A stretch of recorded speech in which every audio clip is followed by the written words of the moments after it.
sil le chenin agam le nam azem choi se le lamin nen di tenin isem i choi na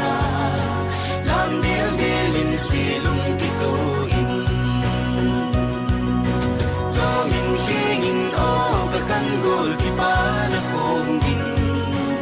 ami zala